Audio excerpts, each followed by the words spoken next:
Lundi après-midi, Laetitia Hallyday a enterré son mari de 74 ans dans le cimetière marin de Lorient. Si Paris a célébré la mémoire du chanteur avec un hommage populaire et même un lieu à son honneur, c'est à Saint-Barthélemy que repose à jamais la légende. Cette destination n'a pas été choisie au hasard, puisque le chanteur était fou d'amour pour l'île depuis sa première venue en 1977. 20 ans plus tard, il y revenait avec Laetitia, son épouse. Ensemble, ils ont un coup de foudre pour ce lieu magique que son ami, le biographe Gilles Hôte, raconte dans son livre Johnny, le guerrier, édition Robert Laffont, dont des extraits ont été publiés dans le magazine VSD. Lundi après-midi, Laetitia Hallyday a enterré son mari de 74 ans dans le cimetière marin de Lorient. Si Paris a célébré la mémoire du chanteur avec un hommage populaire et même un lieu à son honneur, c'est à Saint-Barthélemy que repose à jamais la légende.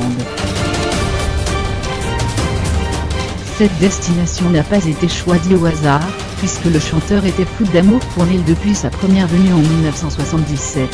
20 ans plus tard, il y revenait avec Laetitia, son épouse.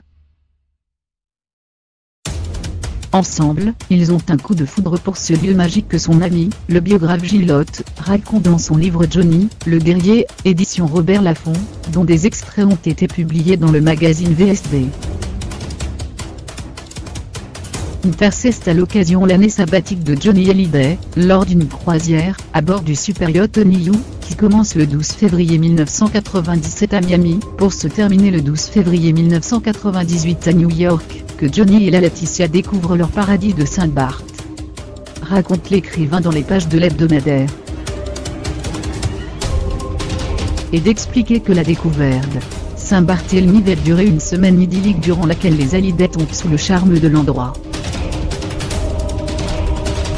Au détour d'une journée grave, Lonely prend la mer pour faire découvrir les merveilles de ce confetti baigné de bonnes énergies. Le couple Hallyday croise le chemin de la baie de Grand Cul-de-Sac, sans savoir encore que c'est là qu'il édifiera sa demeure, la Villa Jade, quelques années plus tard. 10 mois après leur découverte des petites Antilles françaises, les Hallyday y retournent dans l'espoir de trouver une maison d'un terrain à acheter.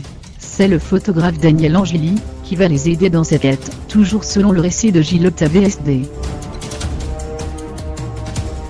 10 ans plus tard, en 2006, ils démarrent la construction de leur villa avec l'architecte Philippe Stouvenot, renommé Jade en honneur de leur première fille adoptive, aujourd'hui âgée de 13 ans, arrivée en 2004 dans la vie du couple. Leur havre de paix est tout trouvé.